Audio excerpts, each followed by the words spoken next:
إن الحمد لله نحمده ونستعينه. من يهده الله فلا مضل له ومن يضلل فلا هادي له. أشهد أن لا إله إلا الله وحده لا شريك له، وأشهد أن محمدا عبده ورسوله. أما بعد، فإن خير الحديث كتاب الله، وخير الهدي هدي محمد صلى الله عليه وسلم، وشر الأمور محدثاتها، وكل بدعة ضلالة، وكل ضلالة في النار. মহান আল্লাহ সুবহানাহু ওয়া তাআলার দরবারে শুকরিয়া আদায় করছি। আল্লাহ রাব্বুল আলামিন আমাদের সকলকে দুনিয়ার যাবতীয় ব্যস্ততাকে দূরে ঠেলে দিয়ে শয়তানের যাবতীয় তৎপরতা ছিন্ন করে, ষড়যন্ত্রকারীদের ষড়যন্ত্র উপেক্ষা করে, বাতিলের সকল প্রকার ভয়কে উপেক্ষা করে মহান আল্লাহ সুবহানাহু ওয়া তাআলার ডাকে সাড়া দিয়ে যথাসময়ে দূর দূরান্ত থেকে একত্রিত হয়ে জুমার সালাত আদায় করতে আসার তৌফিক দান করেছেন। এই জন্য আল্লাহ তাআলার আলিশান দরবারে শুকরিয়া আদায় করে পড়ছি আলহামদুলিল্লাহ। প্রিয় উপস্থিতি, আজকের আলোচনা থাকবে সূরা হামিম সেজদার 30 নম্বর আয়াত থেকে শুরু করে 42 নম্বর আয়াত পর্যন্ত। আমরা চেষ্টা করব এই আয়াতগুলিতে আল্লাহ সুবহানাহু ওয়া তাআলা তার নিকটতম বান্দাদেরকে যেই নির্দেশ দিয়েছেন, যেভাবে উৎসাহিত করেছেন, সেই নির্দেশগুলো পালন করার এবং যে উৎসাহ উদ্দীপনা আল্লাহ সুবহানাহু ওয়া তাআলা আমাদেরকে দিয়েছেন সেইগুলি গ্রহণ করার এবং সেই উৎসাহ নিয়ে সামনে কাজ করার জন্য আমরা সিদ্ধান্ত গ্রহণ করব আজকের আলোচনা থেকে। আল্লাহ সুবহানাহু ওয়া তাআলা আমাদেরকে শেষ পর্যন্ত আলোচনা করার এবং শোনার জন্য কবুল করে নিন, বলেন আমিন। এবং আমরা আল্লাহর কাছে তৌফিক কামনা করছি আমরা যেন এমন কিছু কথা বলতে এবং শুনতে পারি যেই কথাগুলি আমার আপনার কল্যাণের জন্য, গোটা মুসলিম উম্মার কল্যাণের জন্য, গোটা মানব জাতির কল্যাণের জন্য, যেই কথাগুলি আল্লাহ সুবহানাহু ওয়া তাআলা যেন সেই কথাগুলি আমাদেরকে বলার এবং শোনার তৌফিক দান করেন, বলেন আমিন। আউযু বিল্লাহি মিনাশ শাইতানির রাজীম। বিসমিল্লাহির রহমানির রহিম। ইন্নাল্লাযীনা ক্বালু রাব্বুনাল্লাহ ثم استقاموا تتنزل عليهم الملائكة ألا تخافوا ولا تحزنوا وأبشروا بالجنة التي كنتم توعدون نحن أولياؤكم في الحياة الدنيا وفي الآخرة ولكم فيها ما تشتهي أنفسكم ولكم فيها ما تدعون نزلا من غفور رحيم।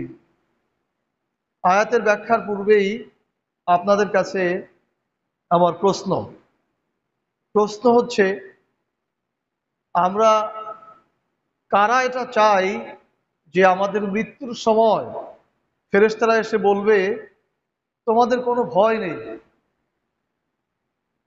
আমরা দুনিয়াতে তোমাদের সাথী ছিলাম, পরকালেও তোমাদের সাথী থাকব। এটা আমরা সবাই চাই কি চাই না?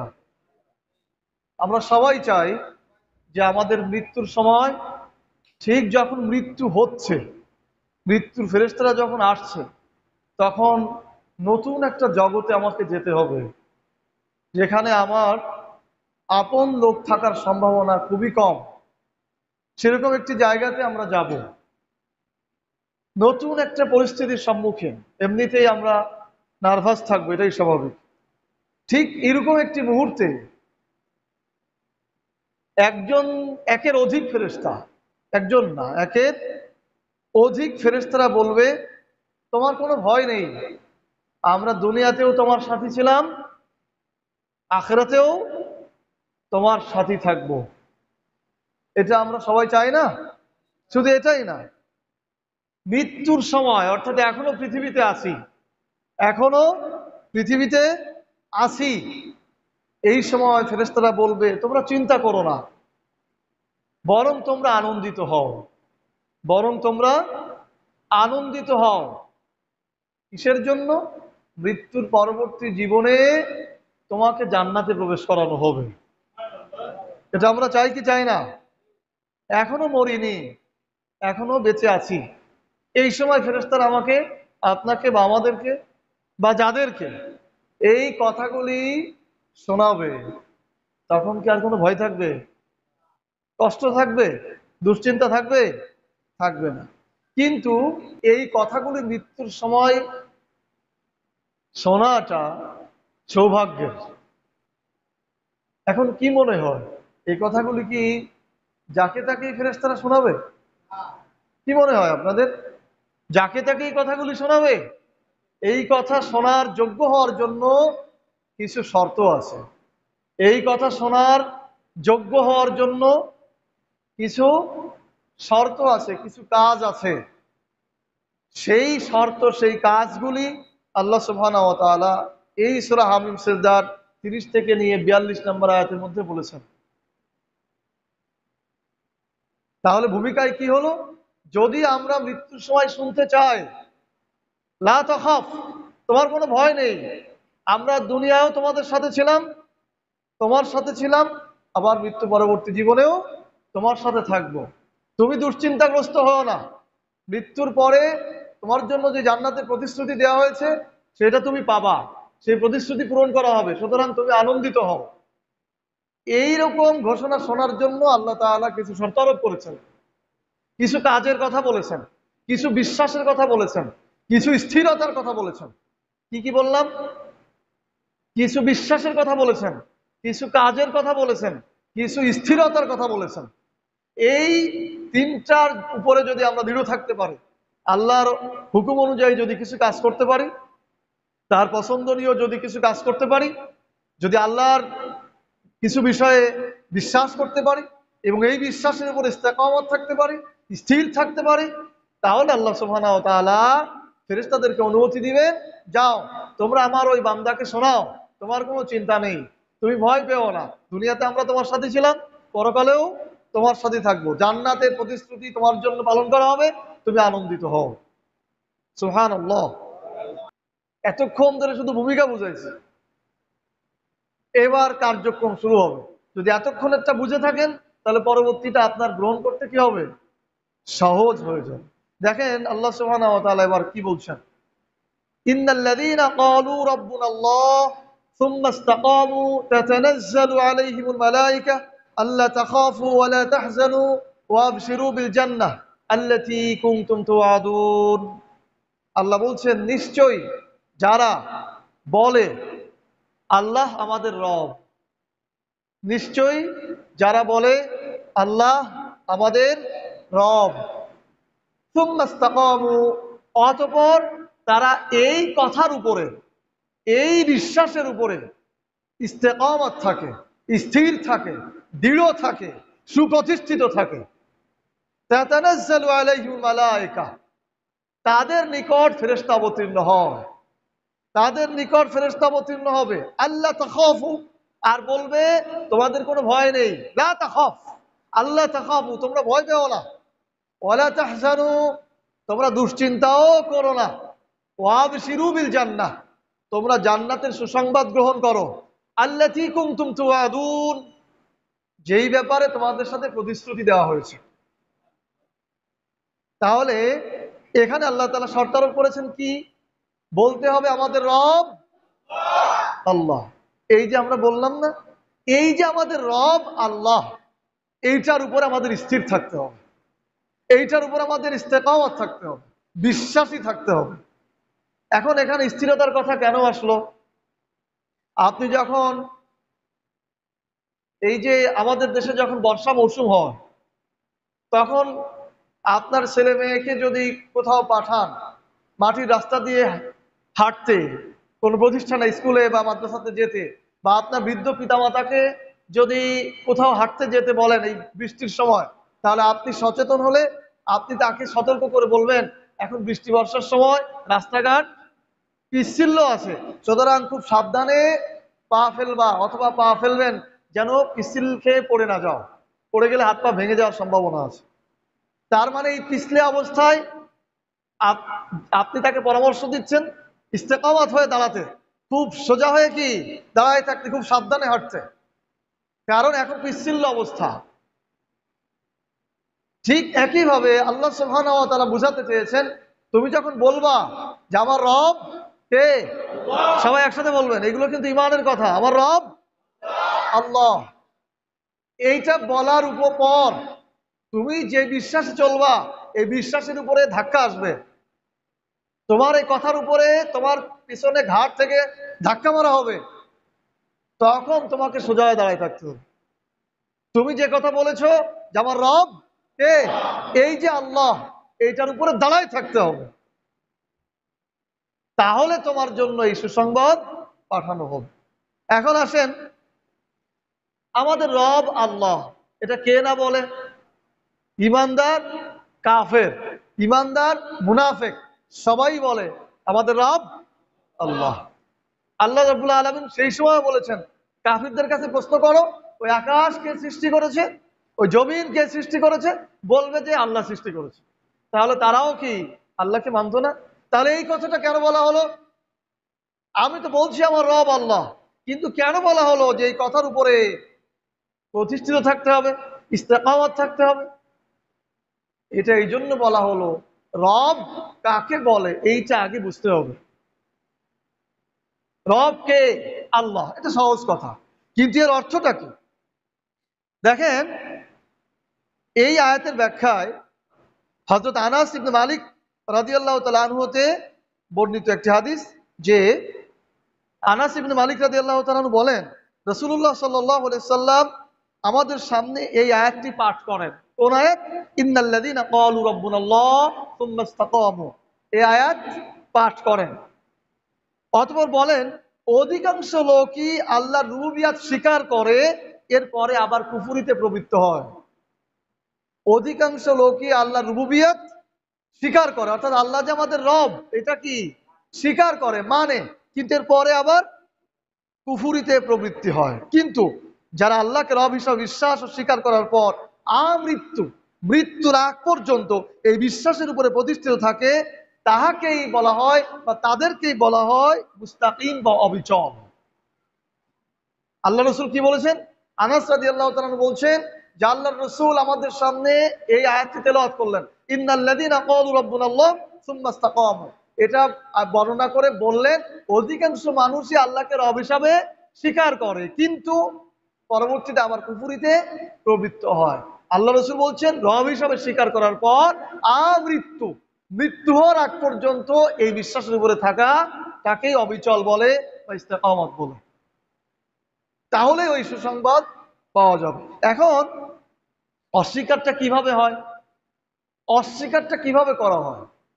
অস্বীকারটা এভাবে করা হয়, আল্লাহ আমাদের রব, আমাদেরকে সৃষ্টি করেছেন, এটা আমরা বিশ্বাস করি। আল্লাহ আমাদের রিজিক দাতা, আল্লাহ তাআলা আমাদেরকে রিজিক দেন, এটা আমরা বিশ্বাস করি। আল্লাহ রাব্বুল আলামিন আমাদের মৃত্যু দিবেন, এটা আমরা বিশ্বাস করি। এরকম করে রব এমন একটি শব্দ যার মধ্যে আল্লাহর প্রায় সমস্ত গুণ রয়েছে। রব রুবুবিয়ত, অর্থাৎ যিনি প্রতিপালন করেন, অর্থাৎ সমস্ত কিছু দিয়ে যিনি নিয়ন্ত্রণ করে রাখেন, যার নিয়ন্ত্রণাধীন থাকা হয়, যার হাতে সার্বভৌম ক্ষমতা থাকে, তিনি হচ্ছেন কি রব। এখন দেখেন, আমাদের সৃষ্টি করেছেন আল্লাহ, এটা আমরা মানি। আমাদের রিজিক দিচ্ছেন আল্লাহ, এটা আমরা মানি। আমাদের মৃত্যু দিবেন আল্লাহ, এটা আমরা মানি। পরকালের বিষয়গুলো সম্পর্কে আমরা মানি। কিন্তু আল্লাহ রাব্বুল আলামিন যে আমাদের আইন দিবেন, এইটা কিন্তু আমরা মানি না। মানি? এখন হয়তো বলবেন যে না মানি তো। আচ্ছা, আরেকটি উদাহরণ দিলে বুঝবেন। ধরুন আপনি কোথাও কোনো অনুষ্ঠানে গিয়েছেন, এখন আজকাল দেখবেন দুইটা খাবার, মানে খাবার দিলেই দুই রকম ভাত দেয়। একটা আছে সাদা ভাত বলে, আর একটা কি পোলোয়া ভাত বলে। এখন মনে করেন আপনাকে প্রথমে পোলোয়া ভাত দিয়েছে, আপনি সেটা বলছেন না আমি ওটা দিব না, সাদা ভাত নিয়েছেন। তাহলে আসলে উলামাতকে কি করা হলো? প্রত্যাখ্যান করা হলো। উলামাতকে কি করা হলো? প্রত্যাখ্যান করা হলো। আমি ওটা গ্রহণ করলাম না, মানে ওইটাকে কি করলাম? প্রত্যাখ্যান করলাম। আমি কি বুঝাতে পারছি ভাই? তাহলে আপনি যখন সাদাবাদ নিয়ে পোলাবাদ নিতে চাচ্ছেন না, তখন ওইটাকে আপনি কি করলেন? প্রত্যাখ্যান করলেন। সেম জিনিস, সাদা ভাত, ভাত এটা খেলে পেট ভরে, পোলাবাদও ভাত, ওটা খেলেও কি পেট ভরে। কিন্তু আপনি একটাকে পছন্দ করছেন আর একটাকে পছন্দ করছেন না, তার মানে ওইটাকে কি করলেন?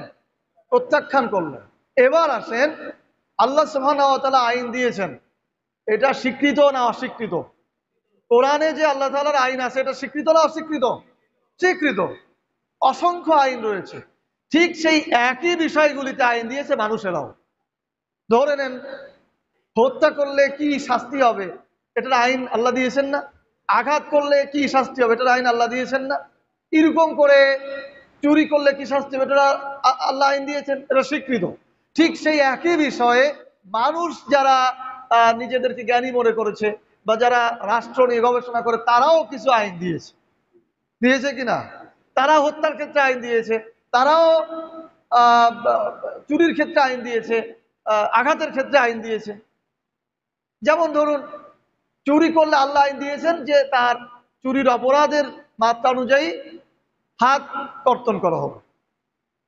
কিন্তু যারা রাষ্ট্রীয় আইনে বিশেষজ্ঞ, তারা কিন্তু এটা দিতে চায়নি।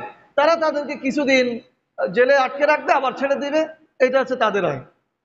এরপর মনে করেন যে কারো আঘাত করা হলো, মানে আক্রমণ করা হলো, সে রক্তাক্ত হলো, ক্ষত বিক্ষত হলো, আপনার আল্লাহ তাআলা আইন দিয়েছেন তাকেও একইভাবে কি করতে হবে? আঘাত করতে হবে, যাতে সে আঘাতের যন্ত্রণাটা বোঝে এবং কোনোদিন যেন অন্য কাউকে আঘাত না করে, অথবা অন্যরা যেন এটা দেখে শিক্ষা পায়। এই জন্য আল্লাহ দিয়েছেন। কিন্তু যারা রাষ্ট্রীয় আইনে অভিজ্ঞ, তারা কিন্তু এটাতে বিশ্বাসী না। তারা কিছুদিন জেল টেল খাটায় আবার ফেরত দেবে, সে আবারও আক্রমণ করতে উদ্যত হবে, কারণ সে নিজে তো ব্যথাটা বুঝতেছে। তাহলে দেখেন, প্রত্যেকটা আইন আল্লাহ এক বিষয়ে, প্রত্যেক বিষয়ে আল্লাহ আইন দিয়েছেন এবং সেই বিষয়ে মানুষেরাও কি আইন দিয়েছে। তাহলে আমরা একটাকে গ্রহণ করছি না, আর একটাকে গ্রহণ করছি, তার মানে আপনি মুখে না বললেও প্রকারান্তর ওইটাকে প্রত্যাখ্যান করছেন। আমি কি কথা বুঝাতে পারছি? মুখে না বললেও আপনি ওই আইনটিকে কি করছেন? প্রত্যাখ্যান করছেন, মানে আপনি ওটা মানছেন না। হয়তো ভদ্রতার স্বার্থে বলছেন না। যেমন আপনি আত্মীয় বাড়িতে গেলে বা কোনো অনুষ্ঠানে গেলে আপনি চুপ করে বসে আছেন খাবার না নিয়ে, ভদ্রতার স্বার্থে হয়তো বলছেন না যে না আমি ওটা নিব না। যখন সে প্রশ্ন করেছে যে আপনি এটা নিচ্ছেন না কেন, তখন আপনি আসতে বলছেন যে আমি ওটা পছন্দ করি না। বিষয়টা তাই না? তার মানে আপনি আসলে ওটাকে প্রত্যাখ্যানই করেছেন। কেউ বলে করছে, আপনি না বলে করছেন। ঠিক একইভাবে আমরা হয়তো আল্লাহ তাআলার আইনকে বলছি না মুখে যে এইটা আমি প্রত্যাখ্যান করলাম, কিন্তু কাজে তো সেটাই দেখাচ্ছি, আল্লাহটাকে বাদ দিয়ে অন্যটা গ্রহণ করছি। ঠিক নয় কি? আমি কি বুঝাতে পারছি কথা? এখানে যদি কেউ রুবুবিয়াতকে মেনে নিতে চায় যথাযথভাবে, তাহলে যেমন ভাবে বিশ্বাস করতে হবে আল্লাহ আমাকে সৃষ্টি করেছেন, আল্লাহ আমাকে রিজিক দেন, আল্লাহ যেমন আসমানের মালিক, আল্লাহ যেমন জমিনের মালিক, আল্লাহ যেমন আমাকে মৃত্যু দিবেন, আল্লাহ যেমন আমাকে পরকালে শাস্তি দিবেন, আবার জান্নাতে দিবেন, ঠিক একইভাবে আল্লাহ তাআলা আমাকে আইন দিবেন, আমি তার আইন মানতে বাধ্য। এইরকম করে সমস্ত ক্ষেত্রে বিশ্বাস করলে তারপর রুবুবিয়াতের উপরে বিশ্বাস হবে, এবং সেই বিশ্বাসের উপর ইস্তেকামত থাকলে তাহলে আপনার উপরে নিপীড়ন আসবে, তখনও আপনাকে ওর উপরে ইস্তেকামত থাকতে হবে। এইটার কথাই আল্লাহ তাআলা বলেছেন। যারা বলে আমাদের প্রতিপালক কে, আমাদের প্রতিপালক কে, আল্লাহ, এবং তার উপরে তারা কি থাকে? ইস্তেকামত থাকে, সুপ্রতিষ্ঠিত থাকে, যে না আমাদের রব আল্লাহ, আমাদের সৃষ্টিকর্তা, রিজিকদাতা, মৃত্যুদাতা, সমস্ত কিছু যেমন আল্লাহ, আমাদের আইনদাতাও আল্লাহ। এইরকম করে বিশ্বাস করে, আর এই বিশ্বাসের পরেই আপনার উপরে ধাক্কা আসবে, ধাক্কার উপরে আপনার ওই বিশ্বাসে দাঁড়ায় থাকতে হবে। তাহলেই আপনি যথাযথভাবে আল্লাহকে রব হিসাবে স্বীকার করে নিয়েছেন। এখন বলতে পারেন যে না, আমরা তো আল্লাহর আইনকে প্রত্যাখ্যান করি না। প্রত্যাখ্যান করছেন না, কিন্তু মেনেও তো নিচ্ছেন না। এখন বলেন যে না, মেনেও নেয়নি, আচ্ছা ঠিক আছে, সেইটাকে পরিবর্তন করার জন্য আপনার চেষ্টা কতটুকু? একটা মুসলিম ভূখণ্ডে আল্লাহর রুবুবিয়ত প্রতিষ্ঠিত নেই। পৃথিবীর যে কোনো মুহাক্কিক একজন আলেম কোনোভাবেই বলতে পারবে না যে দেশে ইসলামিক শাসন প্রতিষ্ঠিত নেই, কোরআনের আইন প্রতিষ্ঠিত নেই, সেখানে আল্লাহর রুবিয়াত প্রতিষ্ঠিত আছে, এইটা বলার অধিকার কোনো আলেমের নেই। আর আল্লাহর রুবুবিয়ত প্রতিষ্ঠিত আছে এটা বলতে হলে সেখানে খেলাফত থাকতে হবে, সেখানে কোরআনের আইনে রাষ্ট্র পরিচালিত হতে হবে, তাহলেই পরিপূর্ণভাবে আল্লাহর রুবুবিয়ত বাস্তবায়িত আসে বলে বলা যাবে। তাহলে আপনি যে দেশে জন্মগ্রহণ করেছেন, আপনি যে দেশের নাগরিক, আপনার এদেশে কি আল্লাহর রুবুবিয়ত প্রতিষ্ঠিত আছে? আপনি যে দেশে জন্মগ্রহণ করেছেন এ দেশে আল্লাহর আইন যেহেতু প্রতিষ্ঠিত নেই, খেলাফত প্রতিষ্ঠিত নেই, কোরআনের শাসন আইন প্রতিষ্ঠিত নেই, সুতরাং এ দেশে আল্লাহর রুবিয়াত প্রতিষ্ঠিত আছে এটা বলতে পারবেন না। এখন কথা হলো, যারা মানুষের আইন প্রতিষ্ঠা করার জন্য চেষ্টা করেছে ওরা চেষ্টায় সফল। আল্লাহ তাআলা বলেছেন নুয়াল্লিহি মা তাওয়াল্লাহ, আমি তুমি সে যেদিকে যেতে চায় আমি তাকে সেদিকে যাওয়ার সুযোগ করে দেই। এই ভূখণ্ডে, এই ভারতবর্ষে ব্রিটিশরা সিদ্ধান্ত নিয়েছিল এখান থেকে কোরআনের আইনকে দূর করে দিয়ে আমাদের তৈরি আইন বসিয়ে যাব। Lord Curzon, Lord Macaulay, Lord William Bentinck, তাদের চিন্তা চেতনা ছিল এটা। তারা সেই চেষ্টায় সফল হয়েছে, তারা সেই ষড়যন্ত্রে সফল হয়েছে, এবং বর্তমানে বা অতীতে তারা যাদের হাতে ক্ষমতা দিয়ে গেছিল তাদের শিক্ষায় শিক্ষিত, তাদের উত্তরসূরি তারাও সেই চেষ্টায় সফল হয়েছে, এখানে তাদের আইন বাস্তবায়ন করতে সফল হয়েছে। এখন প্রশ্ন হলো, আপনি তো বিশ্বাস করেন, আমি তো বিশ্বাস করি যে আল্লাহ আমাদের রব, আমি আপনি ওই আইনকে প্রতিষ্ঠিত করার জন্য, রুবিয়াতকে প্রতিষ্ঠিত করার জন্য কতটুকু প্রচেষ্টা চালিয়েছি? আমাদের ষড়যন্ত্র কতটুকু? তাদের আইনকে দূর করে দিয়ে আমাদের মাকর, আমাদের ষড়যন্ত্র কতটুকু? আমাদের প্রচেষ্টা কতটুকু? আমাদের চিন্তা চেতনা কতটুকু? যদি এই মানব রচিত আইনকে বাদ দেওয়ার জন্য আপনার ষড়যন্ত্র থাকে, আপনি প্রচেষ্টা চালান, আপনি সিদ্ধান্ত গ্রহণ করেন, তাহলেই আপনি আল্লাহর রুবুবিয়তকে মেনে নিয়েছেন। মানে আপনি এটা প্রচেষ্টা চালাচ্ছেন এটা বাস্তবায়ন করার জন্য। কিন্তু মনে রাখতে হবে, আপনার মনের মধ্যে যদি এই চিন্তা না থাকে তাহলে আপনি আসলে রুবুবিয়তকে বিশ্বাস করেননি। আমি কি কথা একটু পরিষ্কার করে বোঝাতে পেরেছি ভাই? কারণ আপনার তো কোনো চিন্তা নেই যে একটা আল্লাহকে অস্বীকার করার মতো একটা বিষয় প্রতিষ্ঠিত হয়ে আছে, সেটাকে আমি মেনেও নিচ্ছি, কিন্তু সেটাকে প্রত্যাখ্যান করার জন্য তো আমার কোনো প্রচেষ্টা নেই, কাজে আমি প্রকারান্তরে সেটাকে সমর্থন দিয়েই রেখেছি। আমি কি বোঝাতে পারছি কথা?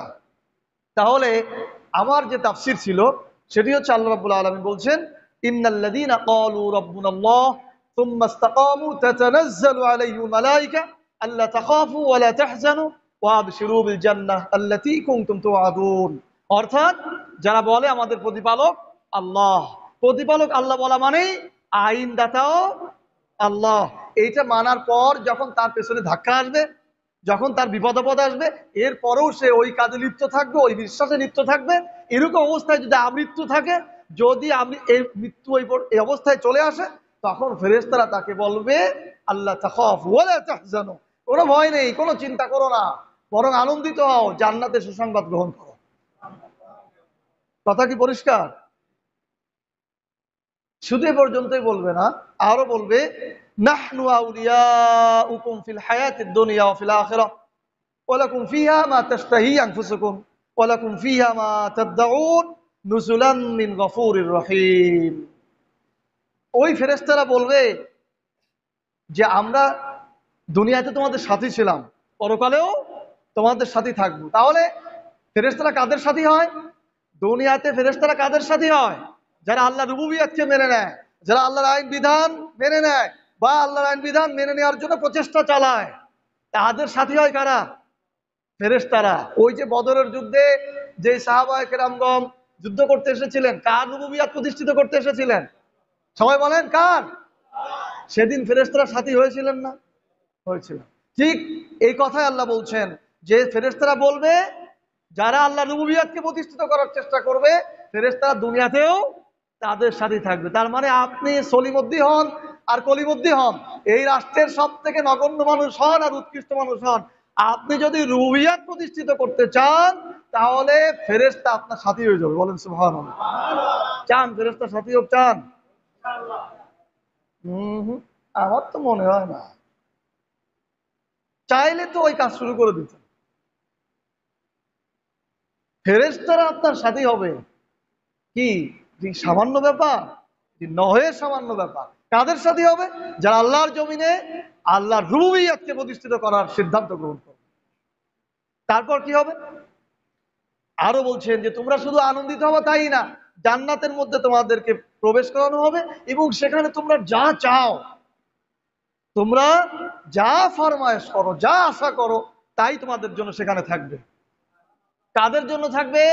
ওই যে প্রথমে বলা হয়েছে ইন্নাল্লাযীনা ক্বালু রাব্বুনাল্লাহ, যারা বলবে আমাদের রব আল্লাহ, প্রতিষ্ঠিত থাকবে এর উপরে, তাদের জন্য। এরপর আল্লাহ বলছেন নুজুলাম মিন গফুরির রহিম, এটি হচ্ছে আল্লাহর পক্ষ থেকে আপ্যায়ন। এই বান্দাদের জন্য আল্লাহর পক্ষ থেকে আপ্যায়ন। আল্লাহ তাআলা এই রুবিয়াত প্রতিষ্ঠিত করবে যারা, তাদের আতিথেয়তা করবেন। আত্মীয়ের সাথে যে ব্যবহার করা হয়, আল্লাহ তাআলা এই লোকদেরকে আত্মীয় মনে করবেন। বলেন সুবহানাল্লাহ। আপ্যায়ন করবেন, আপ্যায়ন। ভালো খাবার দিয়ে, জান্নাতে আরামায়েশ দিয়ে আল্লাহ তাআলা আপ্যায়ন করবেন। আল্লাহ বলছেন নুজুলাম মিন গফুরির রহিম, এটি হচ্ছে তোমার পরম করুণাময়, ক্ষমাশীল, দয়ালু আল্লাহর পক্ষ থেকে আপ্যায়ন, ভালোবাসা, যত্ন। কাদের জন্য যত্ন থাকবে? যারা আল্লাহর জমিনে আল্লাহর রুবিয়াতকে প্রতিষ্ঠিত করতে চায়। আল্লাহ তাআলা আমাদেরকে তৌফিক দান করুন, আমিন।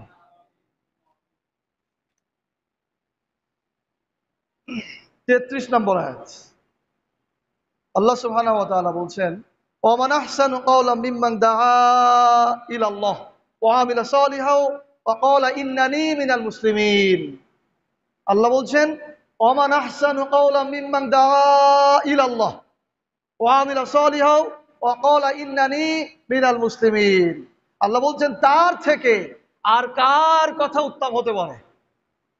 তার থেকে আর কার কথা উত্তম হতে পারে যে মানুষকে ইলা আল্লাহর দিকে, ইলা আল্লাহ, আল্লাহর দিকে আহ্বান করে, ওয়ামিলা সালিহা, এবং ভালো কাজ করে, ওয়াকালা, আর বলে ইন্নানী মিনাল মুসলিমিন, আমি আত্মসমর্পণকারীদের অন্তর্ভুক্ত।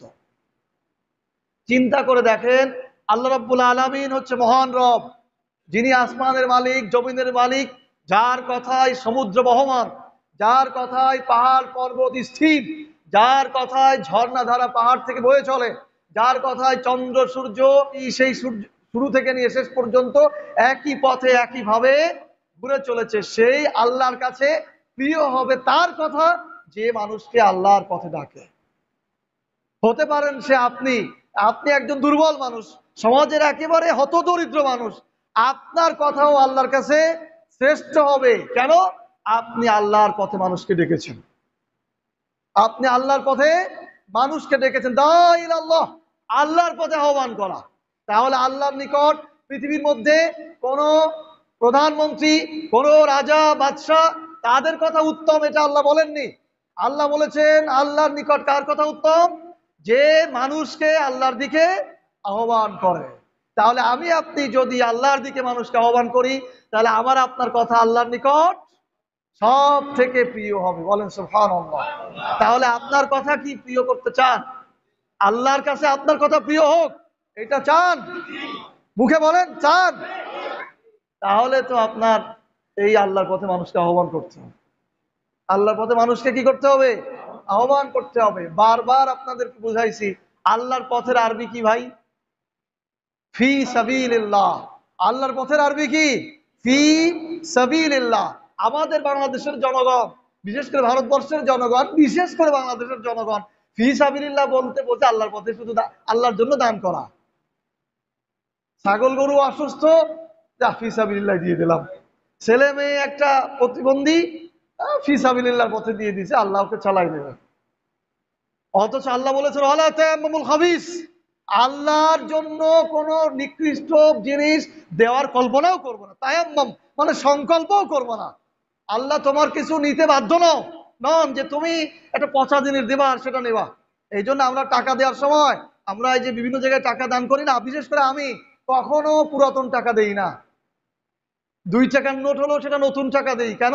অপেক্ষাকৃত ভালোটা দেই, যে আল্লাহ বলেছেন আমার জন্য তুমি কখনো খারাপ জিনিস দেওয়ার সংকল্পও করো না। আমরা কি করি? এগুলো তার একদিকে চলে যাবো, গাছে নারকেল হয়েছে, সব থেকে ছোট ক্যাট, ওইটা দিয়ে দিই মানুষরা। ঠিক নয় কি ভাই? ঠিক নয় কি? অথচ আল্লাহ বলেছেন তোমার কাছে মানে তার ভাষা অনুযায়ী সব থেকে বড় যেটা, সব থেকে ভালো যেটা, সেটা দিবা। তো যেটা বলছিলাম আপনাদেরকে, ফি সাবিলিল্লাহর পথ বুঝাইছি।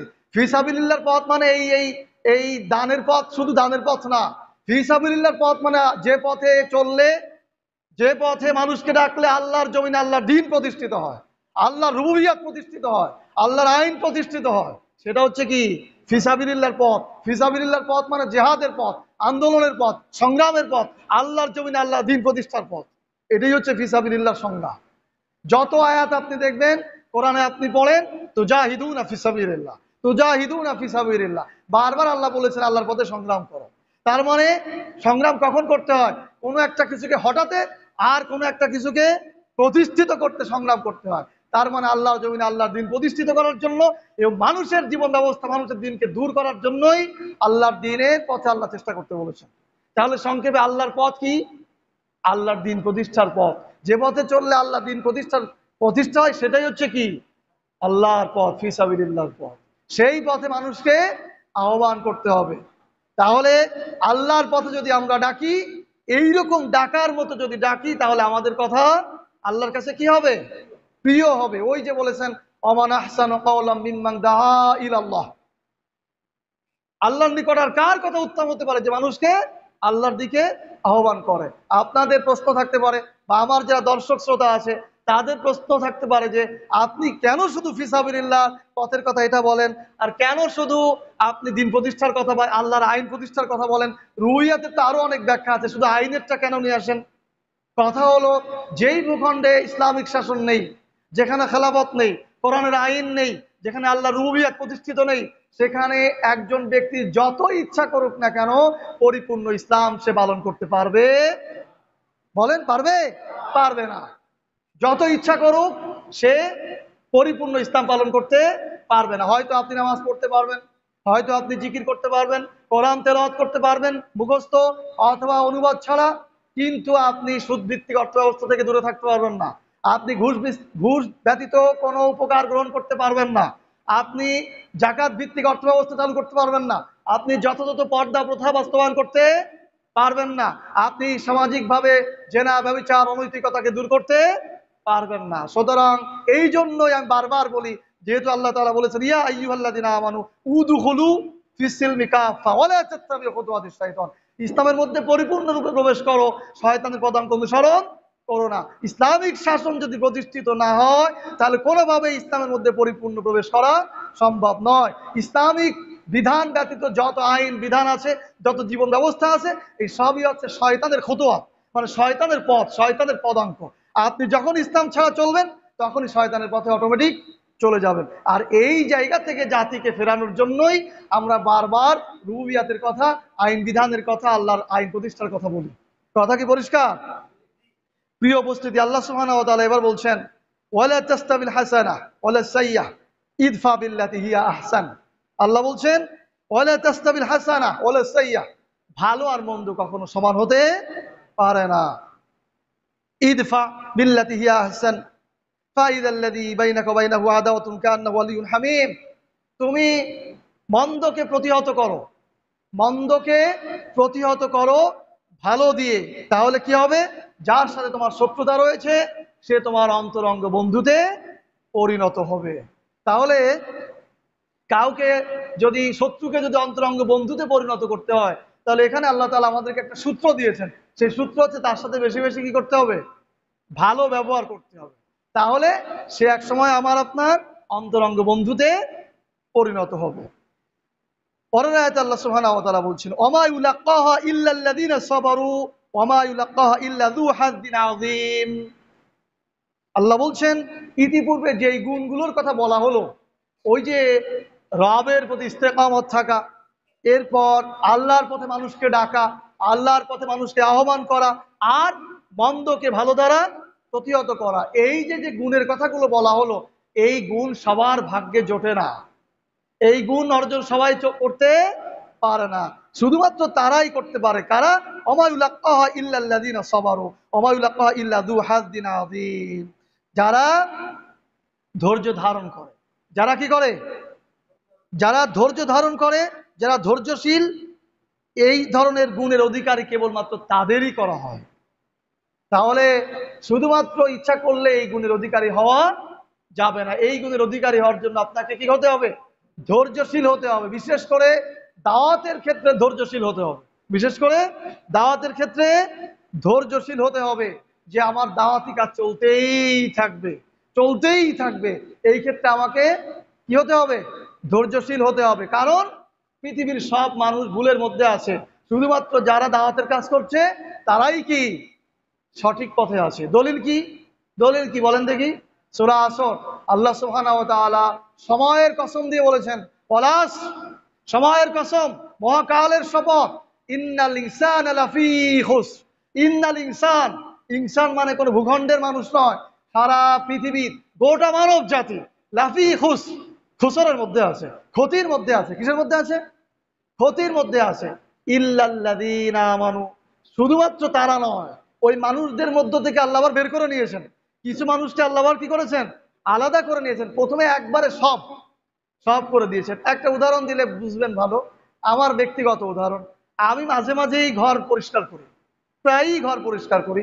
তো ওই ঘরে তো বিভিন্ন কিছু পড়ে থাকে, কিছু প্রয়োজনীয়তাও পড়ে থাকে, বাচ্চা কাচ্চা আছে, ওরা খেলাধুলা করে, আবার কিছু অপ্রয়োজনীয় জিনিসও থাকে। তা আমি কি করি? পরিষ্কারের স্বার্থে একবারে সব ঝাড়ি দিয়ে বাইরে নিয়ে আসি, একেবারে সব বের করে ফেলি, উঠানে নিয়ে চলে আসি। ওইখান থেকে আবার বেছে বেছে যেগুলো প্রয়োজনীয় সেগুলো তুলে নিয়ে যায়, আর বাকি সব কি ফেলে দেই। এতে আমার কাছে মনে হয় পরিষ্কারটা আমার কাছে ভালো হয়, অন্যের কাছে এটা যেমন হতে পারে তেমন। ঠিক একইভাবে আল্লাহ তাআলা বলেছেন, প্রথমে সব মানুষকে কি বলেছেন? ভুলের মধ্যে আছে, ক্ষতির মধ্যে আছে। সেখান থেকে কিছু লোককে আল্লাহ আবার বের করে নিয়ে আসছেন। ইল্লাল্লাযীনা, ইল্লা দিয়ে কি করেছেন? বের করে নিয়ে আসছেন, ভাগ করে ফেলেছেন। যারা ইমানদার, শুধু ইমানদার না, ইল্লাল্লাযীনা আমানু ওয়া আমিলুস সালিহাত, ভালো কাজ করে। শুধু ইমান আনলে হবে না ভাই। অনেকে বলে ইমান তো এনেছি, হবেই একটা কিছু, দিকে খেয়াল করেন। শুধু ইমান আনলে হবে না, ইমান আনার পরে কি করতে হবে? ভালো কাজ করতে হবে। ওই যে একটু আগেও বললাম, ওমান আহসানু কাওলাম মিম্মান দাআ ইলাল্লাহ, এখানেও কি বলা আছে? ওয়া আমিলা সালিহা, ভালো কাজ করতে হবে। ইমান আনার সাথে সাথে কি কাজ করতে হবে ভাই? ভালো কাজ করতে হবে। এরপরে আরো কাজ আছে। সূরা আসরে কি ওই যে ভুলের মধ্যে আপনি থাকবেন না, কি হলে সেটা বলেছেন, ইল্লাল্লাযীনা আমানু, প্রথম ঈমান আনতে হবে, ওয়া আমিলুস সালিহা, ভালো কাজ করতে হবে, তারপরে ওয়া তাওয়াসাউ বিল হক ওয়া তাওয়াসাউ বিস সবর, মানুষকে সত্যের উপদেশ দিতে হবে। কিসের উপদেশ দিতে হবে? সত্যের উপদেশ দিতে হবে। সত্য কি? সত্য হচ্ছেন আল্লাহ। সত্য কি? আমরা একসময় পড়েছি চিরন্তন সত্য সূর্য, কথাটা কি সঠিক? ইংরেজিতে একসময় সেন্টেন্স করতে যেয়ে পড়তাম, চিরন্তন সত্য কি? সূর্য। আসলে কি সঠিক? ও তো একদিন শেষ হয়ে যাবে, তাহলে চিরন্তন সত্য হলো? চিরন্তন সত্য কে? আল্লাহ। সত্য হচ্ছে আল্লাহ, সত্য হচ্ছে তার দিন, তার জীবন ব্যবস্থা ইসলাম।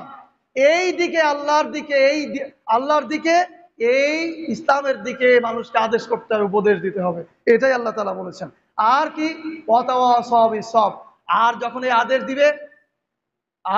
আদেশ দিবে, তখন বিপদ আসবে, মুসিবত আসবে, সেই সময়ে ধৈর্যেরও উপদেশ দিতে হবে, ধৈর্য ধারণ করতে হবে। যেমন ভাবে রাসূল সাল্লাল্লাহু আলাইহি সাল্লামের সময়, ইসলামের প্রাথমিক সময় যখন ইসলাম গ্রহণ করেছিল আম্মারের পরিবার, তা আম্মার ইবনে ইয়াসার, সুমাইয়া রাদিয়াল্লাহু তাআলা আনহা, ইয়াসার রাদিয়াল্লাহু তাআলা আনহু, ইনারা যখন ইসলাম গ্রহণ করেছিলেন তখন ওনাদেরকে আক্রমণ করা হচ্ছিল, মারপিট করা হচ্ছিল রাস্তার পাশে বেঁধে রেখে। ওই পথ দিয়ে রাসূল সাল্লাল্লাহু আলাইহি সাল্লাম যাচ্ছিলেন, তখন নিজের লোককে আক্রমণ করা হচ্ছে, কষ্ট লাগে না?